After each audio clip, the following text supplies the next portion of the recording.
ਤਾਂ ਇਸ ਵੇਲੇ ਦੀ ਵੱਡੀ ਖਬਰ ਹਰਿਆਣਾ ਦੇ ਵਿੱਚ ਮੁਕੰਮਲ ਲਾਕਡਾਊਨ ਦਾ ਐਲਾਨ ਕਰ ਦਿੱਤਾ ਗਿਆ ਹੈ। ਯਾਨੀ ਕੱਲ ਤੋਂ 9 ਮਈ ਤੱਕ ਇਸ ਵੇਲੇ ਵੀ ਲਾਕਡਾਊਨ ਚੱਲ ਰਿਹਾ ਹਰਿਆਣਾ ਦੇ ਵਿੱਚ। ਵੀਕਐਂਡ ਲਾਕਡਾਊਨ ਸ਼ਨੀਵਾਰ ਤੇ ਐਤਵਾਰ ਦਾ, ਪਰ ਹੁਣ ਸਰਕਾਰ ਨੇ ਇਸ ਨੂੰ ਐਕਸਟੈਂਡ ਕਰਕੇ ਅਗਲੇ ਇੱਕ ਹਫ਼ਤੇ ਤੱਕ ਵਧਾ ਦਿੱਤਾ ਹੈ। ਅਗਲੇ ਇੱਕ ਹਫ਼ਤੇ ਦੇ ਲਈ ਯਾਨੀ 9 ਮਈ ਤੱਕ ਪੂਰੇ ਹਰਿਆਣਾ ਦੇ ਵਿੱਚ ਮੁਕੰਮਲ ਲਾਕਡਾਊਨ ਰਹੇਗਾ। ਪਹਿਲਾਂ ਇਹ ਸਿਰਫ 9 ਜ਼ਿਲ੍ਹਿਆਂ ਤੱਕ ਸੀਮਿਤ ਸੀ, ਹੁਣ ਪੂਰੀ ਸਟੇਟ ਤੱਕ ਇਸ ਨੂੰ ਲਗਾ ਦਿੱਤਾ ਗਿਆ ਹੈ ਔਰ ਸਿਰਫ ਜ਼ਰੂਰੀ ਸੇਵਾਵਾਂ ਨੂੰ ਛੱਡ ਕੇ ਸਾਰੀਆਂ ਗੈਰ ਜ਼ਰੂਰੀ ਸੇਵਾਵਾਂ ਤੇ ਪੂਰੇ ਤਰੀਕੇ ਨਾਲ ਪਾਬੰਦੀ ਰਹੇਗੀ। ਹਰਿਆਣਾ ਦੇ ਸਿਹਤ ਮੰਤਰੀ ਨੀਲ ਵਿਜ ਵੱਲੋਂ ਟਵੀਟ ਕਰਕੇ ਇਹ ਜਾਣਕਾਰੀ ਦਿੱਤੀ ਗਈ ਹੈ। ਮੁੱਖ ਮੰਤਰੀ ਮਨੋਹਰ ਲਾਲ ਖੱਟਰ ਨੇ ਮੀਡੀਆ ਨਾਲ ਗੱਲਬਾਤ ਕਰਦੇ ਜਾਣਕਾਰੀ ਦਿੱਤੀ ਹੈ। 3 ਮਈ ਦਿਨ ਸੋਮਵਾਰ ਤੋਂ 7 ਦਿਨ ਲਈ ਪੂਰੇ ਹਰਿਆਣਾ ਦੇ ਵਿੱਚ ਲਾਕਡਾਊਨ। ਸੋ ਇਸ ਵੇਲੇ ਸਥਿਤੀ ਕੀ ਹੈ ਕੋਰੋਨਾ ਦੀ? ਕਿਉਂ ਸਰਕਾਰਾਂ ਨੂੰ ਲਾਕਡਾਊਨ ਵਰਗੇ ਸਖਤ ਫੈਸਲੇ ਲੈਣੇ ਪੈ ਰਹੇ ਨੇ? ਸਿਹਤ ਸੇਵਾਵਾਂ ਦਾ ਕੀ ਹਾਲ ਹੈ? ਲੋਕਾਂ ਦੇ ਸ਼ੰਕੇ ਕੀ ਨੇ, ਖਦਸ਼ੇ ਕੀ ਨੇ? ਸਾਡੇ ਨਾਲ ਡਾਕਟਰ ਰਾਜੇਸ਼ ਗੁਲੀਆ ਜੁੜੇ ਹੋਏ ਨੇ, ਇੰਚਾਰਜ ਨੇ ਕੋਵਿਡ ਕੇਅਰ ਸੈਂਟਰ ਦੇ। ਡਾਕਟਰ ਸਾਹਿਬ ਬਹੁਤ-ਬਹੁਤ ਸਵਾਗਤ ਹੈ ਨਿਊਜ਼ 18 ਪੰਜਾਬ ਦੇ ਵਿੱਚ। ਮਾਫ ਕਰਨਾ ਤੁਹਾਨੂੰ ਥੋੜਾ ਜਿਹਾ ਇੰਤਜ਼ਾਰ ਕਰਨਾ ਪਿਆ ਕਿਉਂਕਿ ਖਬਰਾਂ ਹਰਿਆਣਾ ਤੋਂ ਵੱਡੀ ਖਬਰ ਆ ਗਈ। ਪਰ ਇਸੇ ਖਬਰ ਨੂੰ ਜੇ ਸੰਦਰਭ 'ਚ ਰੱਖ ਕੇ ਮੈਂ ਤੁਹਾਡੇ ਤੋਂ ਪਹਿਲਾ ਸਵਾਲ ਪੁੱਛਾਂ ਕਿ ਕੀ ਜਿਹੜਾ ਹੈਲਥ ਇਨਫਰਾਸਟ੍ਰਕਚਰ ਹੈ ਹੁਣ ਉਹ ਉਸ ਹਿਸਾਬ ਨਾਲ ਸਥਿਤੀ ਇੰਨੀ ਵੱਸ ਤੋਂ ਬਾਹਰ हो गई है कि लॉकडाउन ही आखिरी हथियार बचा है? जी बिल्कुल सही कह रहे हैं जी। इतना ज्यादा अभी फैला हुआ है लोगों में और इसकी जो ट्रांसमिसिबिलिटी है, जो म्यूटेंट स्ट्रेन है उसके अंदर जो फैलावट है इसकी वो पहले वाले स्ट्रेन से काफी ज्यादा है जी। इसलिए जो लोड है हेल्थ इंफ्रास्ट्रक्चर पे, बेड्स कम पड़ रहे हैं, ऑक्सीजन की शॉर्टेज है जी जी, जो इंजेक्शन की शॉर्टेज है। तो इसीलिए सिर्फ उन लोगों को हॉस्पिटल में आना चाहिए जिनकी हालत ज्यादा खराब है और जो होम आइसोलेशन के बावजूद उनकी सैचुरेशन 90 से नीचे पड़ रही है। इसके अंदर एक मैं कहना चाहूंगा, एक घर में रहकर हर एक आदमी को घर में रहकर एक अपना एक सिंपल टेस्ट कहते हैं 6 मिनट वॉक टेस्ट जी। एक पल्स ऑक्सीमीटर है, सबके पास अवेलेबल है। अगर वो पल्स ऑक्सीमीटर अपना लगा के देख लें, लेट से उनका 97 आता है और 6 मिनट तक नॉर्मल वॉकिंग करें। अगर 6 मिनट नॉर्मल वॉकिंग के बाद 5 से 6% कम हो जाती है, फिर उनको किसी डॉक्टर की सलाह लेनी चाहिए। अदरवाइज कोई भी पैनिक की जरूरत नहीं है। तो डॉक्टर साहब ये जो लॉकडाउन जैसे फैसले हैं इससे क्या मतलब आप इसको डॉक्टरी नजरिए से किस तरीके से देखते हैं? टेक्निकली अगर समझना चाहें लोग, क्योंकि जब ऐसा फैसला होता है तो लोग बहुत विरोध करते हैं ऐसे फैसलों का, लेकिन अगर डॉक्टरी नजरिए से मैं आपसे समझना चाहूं तो लॉकडाउन से कैसे मतलब इसको चेन ब्रेक कर सकते हैं? सिर्फ यही इसका मतलब है? जी बिल्कुल सही कहा आपने। ये जो वायरस है ये फैलता है आदमी से आदमी, इट इज ऑलमोस्ट एयरबॉर्न। इसीलिए कहते हैं कि सोशल डिस्टेंस रखें जी। अगर जब तक हम ये चेन नहीं तोड़ेंगे जब तक वायरस फैलता रहेगा। लॉकडाउन से लोग अपने घर में रहेंगे। जैसे किसी आदमी को अगर हो गया 10 दिन 14 दिन के बाद वो वायरस अपने आप खत्म हो जाता है। अगर इस 14 दिन के अंदर एक आदमी दूसरे से मिलता है तो 1 से दूसरे 2 को चलता है, 2 से 4, 4 से 8 कंपाउंडली एक्सपैंड करता है। इसीलिए अब ये स्थिति आ गई है जबकि इतनी ज्यादा डेली डेथ्स, डेली पॉजिटिविटी आ रही है। लॉकडाउन का सही फैसला लिया है। यानी ਜਿਹੜੇ 4 ਲੱਖ ਕੇਸਿਸ ਦੀ ਸਰ ਗੱਲ ਕਰਦੇ ਆ ਕਿ ਦੇਸ਼ ਦੇ ਵਿੱਚ 4 ਲੱਖ ਕੇਸਿਸ ਆ ਗਏ ਇਕੱਠੇ, ਤਾਂ ਉਹ 4 ਨੂੰ 40 ਹੁੰਦਿਆਂ ਦੇਰ ਨਹੀਂ ਲੱਗੇਗੀ, ਇੰਨੀ ਤੇਜ਼ੀ ਨਾਲ ਫੈਲਦਾ। ਬਿਲਕੁਲ ਬਿਲकुल।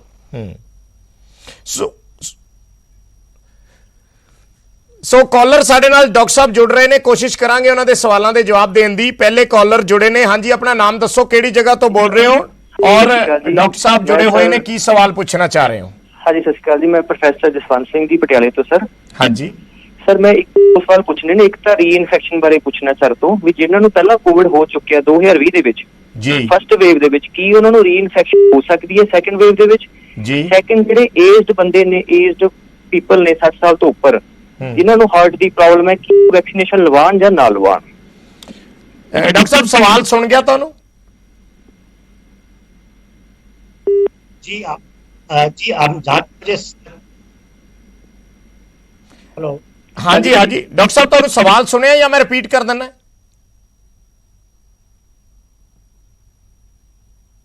एक्चुअली इन्हां दा सवाल यह है डॉक्टर साहब ਕਿ ਇੱਕ ਵਾਰੀ ਜਿਸ ਨੂੰ ਕਰੋਨਾ ਹੋ ਚੁੱਕਿਆ ਹੈ ਕਿ ਉਸ ਨੂੰ ਦੁਬਾਰਾ ਹੋਣ ਦੇ ਕਿੰਨੇ ਚਾਂਸਸ ਨੇ, ਪਹਿਲੀ ਗੱਲ। ਔਰ ਦੂਸਰਾ, ਜਿਹੜੇ ਏਜਡ ਨੇ ਜਾਂ ਹਾਰਟ ਪੇਸ਼ੈਂਟ ਨੇ ਉਹਨਾਂ ਨੂੰ ਵੈਕਸੀਨ ਲਗਵਾਉਣ 'ਚ ਕੋਈ ਕਿਸੇ ਤਰੀਕੇ ਦੀ ਪਰੇਸ਼ਾਨੀ, ਕੋਈ ਦਿੱਕत ਤਾਂ नहीं है?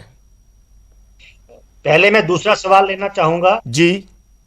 वैक्सीन का कोई कॉन्ट्रा इंडिकेशन नहीं है जी। चाहे वो हार्ट पेशेंट है, चाहे किडनी पेशेंट है, चाहे 60 साल के हैं या 80 साल के, वैक्सीन ही बचाव है। तो सभी को वैक्सीन डेफिनेटली लगवानी चाहिए। और जहां तक पहले सवाल का जवाब है कि पहले उनको कोरोना हो चुका है, री इन्फेक्शन डेफिनेटली हो सकता है। ये बेसिकली सारा इम्यूनिटी का खेल है। अगर आपकी इम्यूनिटी वीक है जी, यस, आपके चांसेस कम है compare to the other population, but आप बिल्कुल इम्यून नहीं है। अगर आपका वायरल लोड ज्यादा है, अगर आप क्राउडेड प्लेस में जा रहे हैं, तो आपको डेफिनेटली री इन्फेक्शन होने के चांसेस हैं। बचाव में ही भलाई है। ठीक है, ठीक है। एक होर कॉलर जुड़े ने, उन्होंने तो भी सवाल लेने। हाँ जी, कितों बोल रहे हो और अपना सवाल दसो जी। हेलो। हाँ जी, हाँ जी, अपना सवाल दसो जी। भी कहना बंदा 40 साल तो ऊपर है जी, उस वास्ते क्या कुछ चाहिए जी? नहीं, मतलब तुसी की कहना चाह रहे हो, प्रिकॉशंस रखने हैं? हाँ जी, हाँ जी, हाँ जी, बिल्कुल। वो तो सारिਆਂ ਨੂੰ ਦੱਸ ਹੀ ਰਹੇ ਆ ਜੀ, ਸਭ ਨੇ ਮਾਸਕ ਲਾ ਕੇ ਰੱਖਣਾ ਹੈ। ਹੋ ਸਕੇ ਅੱਜ ਕੱਲ ਤੇ ਡਬਲ ਮਾਸਕ ਦੀ ਸਲਾਹ ਦਿੱਤੀ ਜਾ ਰਹੀ ਹੈ ਕਿ ਡਬਲ ਮਾਸਕ ਲਾ ਕੇ ਰੱਖੋ। 3 ਲੇਅਰ ਮਾਸਕ ਆਉਂਦੇ ਨੇ ਜਿਹੜੇ। ਡਾਕਟਰ ਸਾਹਿਬ ਥੋੜਾ ਜਿਹਾ ਤੁਸੀਂ, ਕਿਉਂਕਿ ਤੁਹਾਡੇ ਕਹੇ ਦਾ ਜ਼ਿਆਦਾ ਅਸਰ ਹੁੰਦਾ ਇਹਨਾਂ ਚੀਜ਼ਾਂ ਦਾ, ਸੋ ਪ੍ਰੀਕਾਸ਼ਨਸ ਬਾਰੇ, ਕਿਉਂਕਿ ਹੋਰ ਵੀ ਜਿਹੜੇ ਦਰਸ਼ਕ ਨੇ ਜਿਨ੍ਹਾਂ ਦੀਆਂ ਫੋਨ ਕਾਲਸ ਮਿਲ ਨਹੀਂ ਰਹੀਆਂ, ਉਹ ਵੀ ਸਮਝ ਜਾਣ ਥੋੜਾ ਜਿਹਾ जी। ये है यूनिवर्सल प्रिकॉशन जी। सबसे जरूरी मास्क जी, दूसरा नंबर मास्क, तीसरा नंबर मास्क। कहने का मतलब है मास्क ही बहुत जरूरी है। और आजकल तो डबल मास्क बताया गया है वेरियस साइंटिस्ट ने, वर्ल्ड ओवर रिसर्च फेलोज ने, क्योंकि अभी ये जो म्यूटेंट स्ट्रेन है ये ज्यादा खतरनाक है और ज्यादा फैलता है। मास्क से आप अपने आप को बचाव करते हैं और अपने से दूसरे को भी बचाव रखते हैं। इनफैक्ट आज ये भी कहा गया है कि एयरबॉर्न होने के कारण आप अगर घर में हैं और घर में भी आप मास्क पहन के रखें, और घर में जितना लोगों का आना जाना हो, जितना आना जाना कम हो जी, उतना बचाव रहेगा। दूसरी बात, अपने हाथ जिन्ना को जब देखें सफाई करें, जी जी, सैनिटाइजर अपने जेब में रखें। जब मौका मिले अपने हाथ को अपने फेस तक नहीं ले जाना। तीसरा, जैसे कहते जी, हैं 2 गज की दूरी। ठीक है। एक होर कॉलर जुड़े ने जी। हाँ जी, कितों बोल रहे हो और अपना सवाल दसो जी। मोगे जिले तो। ਕਿਹੜੀ ਜਗ੍ਹਾ ਤੋਂ ਜੀ? मोगे तो। हाँ जी, हाँ जी, दसो अपना सवाल दसो। ਡਾਕਟਰ ਆਪਣੇ ਨਾ ਦੂਜਾ ਆਉਂਦੇ ਆ ਦੂਜਾ ਟੀਕਾ ਲਾਉਣ ਆਉਂਦੇ ਆ ਤੇ ਉਹ ਬੰਦੇ ਬਿਮਾਰ ਹੋ ਜਾਂਦੇ, ਉਹਨਾਂ ਦੀ ਜ਼ਿੰਮੇਵਾਰੀ ਤਾਂ ਕੋਈ ਲੈਣੀ ਚਾਹੀਦੀ ਇਹਨਾਂ ਨੂੰ ਵੀ। ਜੇ ਬੰਦਾ ਬਿਮਾਰ ਹੁੰਦਾ ਤਾਂ ਉਹਦਾ ਇਲਾਜ ਕਰਨ ਕੋਈ। ਡਾਕਟਰ ਸਾਹਿਬ, ਬੇਸਿਕਲੀ ਇਹ ਹੈ ਕਿ ਬੁਖਾਰ ਜਿਹੜਾ ਹੈ, ਵੈਕਸੀਨੇਸ਼ਨ ਤੋਂ ਬਾਅਦ ਬੁਖਾਰ ਹੁੰਦਾ ਹੈ, ਉਸ ਤੋਂ ਬਾਅਦ ਜਿਵੇਂ ਹੈਲਥ ਡਿਪਾਰਟਮੈਂਟ ਦੇ ਲੋਕ ਆਉਂਦੇ ਨੇ, ਉਹ ਇਹ ਵੈਕਸੀਨ ਦਿੰਦੇ ਨੇ ਔਰ ਉਸ ਤੋਂ ਬਾਅਦ ਚਲੇ ਜਾਂਦੇ ਨੇ। ਔਰ ਜਿਹੜੇ ਪੇਸ਼ੈਂਟ ਦੇ ਵੈਕਸੀਨ ਲੱਗੀ ਹੁੰਦੀ ਹੈ, ਜੇ ਉਸ ਨੂੰ ਬੁਖਾਰ ਥੋੜਾ ਜ਼ਿਆਦਾ ਹੋ ਗਿਆ ਤਾਂ ਉਹ ਘਬਰਾਹਟ 'ਚ ਆ ਜਾਂਦੇ ਨੇ। ਸੋ ਇਹਨਾਂ ਦੇ ਕਹਿਣ ਦਾ ਮਤਲਬ ਇਹ ਹੈ ਕਿ ਉਸ ਤੋਂ ਬਾਅਦ ਉਹਨਾਂ ਦਾ ਵੀ ਕੋਈ ਖਿਆਲ ਰੱਖੇਗਾ ਜਾਂ ਉਹਦੇ ਲਈ ਕੀ ਇੰਸਟਰਕਸ਼ਨਸ ਨੇ? देखिए, बेसिकली वैक्सीन के बाद सबको बुखार नहीं होता जी। जिन लोगों को अगर बुखार होता भी है, हल्का सा बुखार जी, तो एज अ प्रिकॉशन अगर आपको लगे तो आप एक सिंपल गोली क्रोसिन या पैरासिटामोल जी, सुबह शाम ले सकते हैं 1 दिन के लिए, जिस दिन आपने वैक्सीनेशन लगाई। उससे कोई नुकसान नहीं है और यू विल फील बेटर। ठीक है, ठीक है। एक होर कॉलर जुड़े ने, अगले कॉलर लेने। हाँ जी, अपना नाम दसो और किहड़ी जगह तो बोल रहे हो, की सवाल है अपना? ਤਾਂ ਕੋਸ਼ਿਸ਼ ਕਰਾਂਗੇ।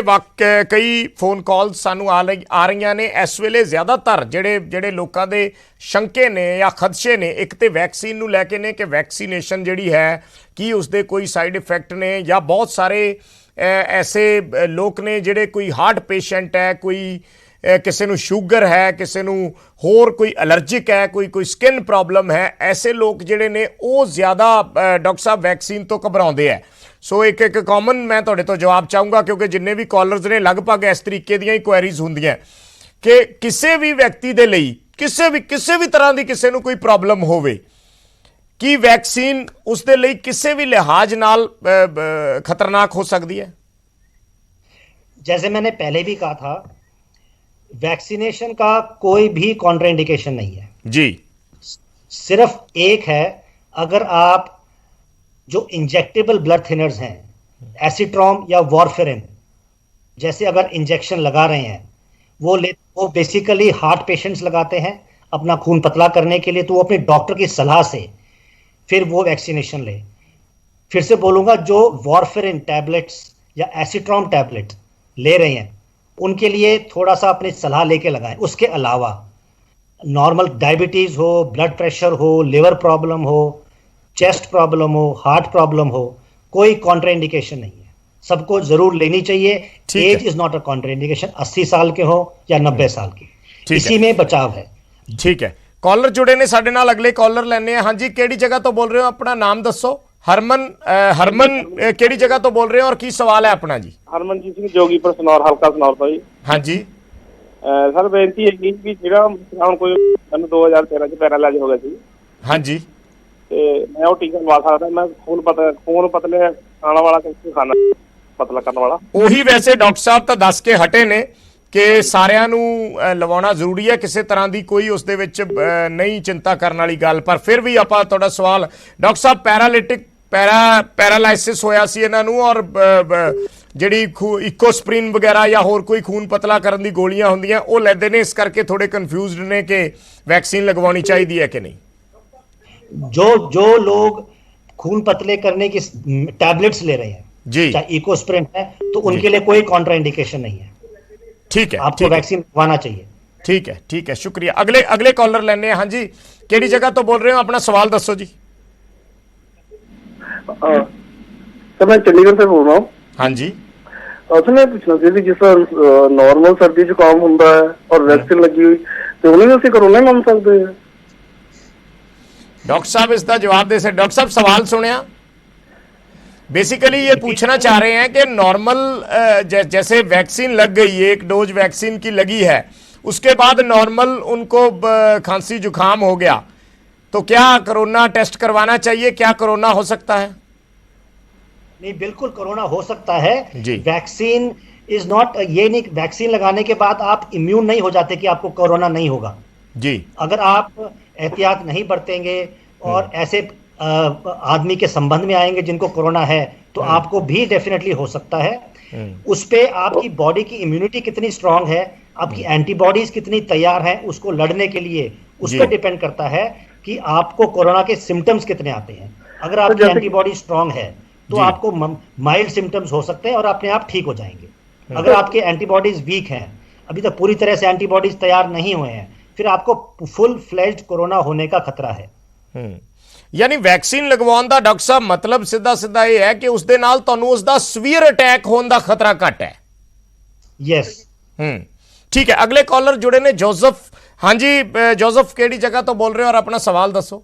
सर मैं चंडीगढ़ सर होनी, मैं यही पूछा थी कि जिस तरह की वैक्सीन लगवा ली है, हाँ जी, जो सर्दी जुकाम हो जाता, क्या वही कोरोना ही है?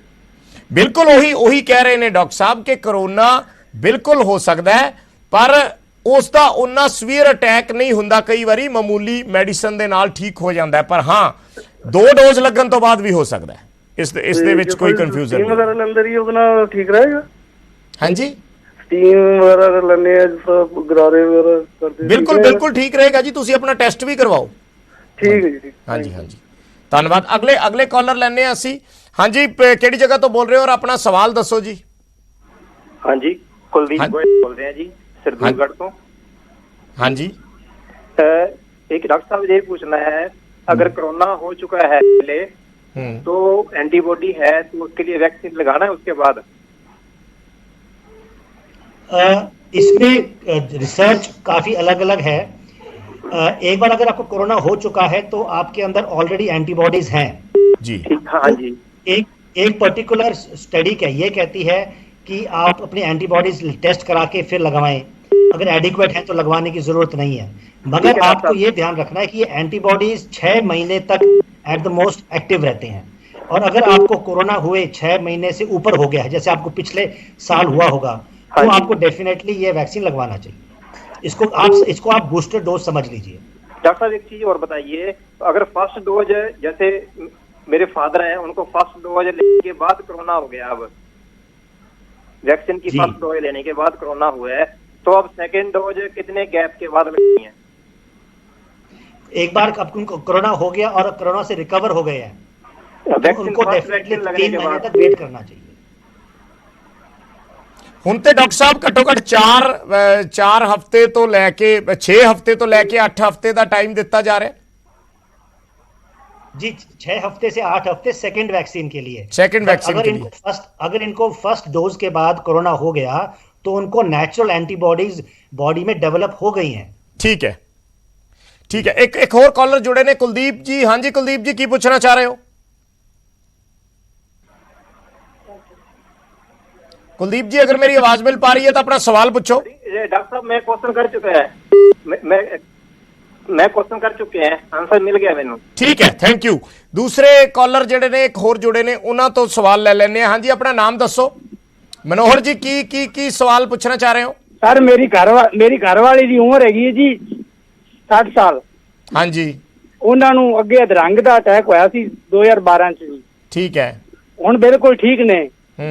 ਤੇ ਅਸੀਂ ਉਹਨਾਂ ਨੂੰ ਕਰੋਨਾ ਦਾ ਟੀਕਾ ਲਵਾ ਦਈਏ ਜੀ? ਬਿਲਕੁਲ ਲਵਾ ਸਕਦੇ ਹੋ ਜੀ। ਪਹਿਲਾਂ ਵੀ ਇੱਕ ਕਾਲਰ ਜੁੜੇ ਸੀ ਸਾਡੇ ਨਾਲ, ਉਹਨਾਂ ਦਾ ਵੀ ਇਹੀ ਸਵਾਲ ਸੀ ਕਿ 4-5 ਸਾਲ ਪਹਿਲਾਂ ਅਧਰੰਗ ਦਾ ਅਟੈਕ ਹੋਇਆ ਸੀ, ਕਿ ਕੋਈ ਹਰਜ ਤਾਂ ਨਹੀਂ ਹੈ ਟੀਕਾ ਲਗਵਾਉਣ ਦੇ ਵਿੱਚ? ਬਿਲਕੁਲ ਕੋਈ ਹਰਜ ਨਹੀਂ ਹੈ, ਡਾਕਟਰ ਸਾਹਿਬ ਨੇ ਇਹ ਜਵਾਬ ਦੇ ਚੁੱਕੇ ਨੇ, ਤੁਸੀਂ ਲਵਾ ਸਕਦੇ ਹੋ, ਕੋਈ ਚਿੰਤਾ ਨਹੀਂ ਹੈ।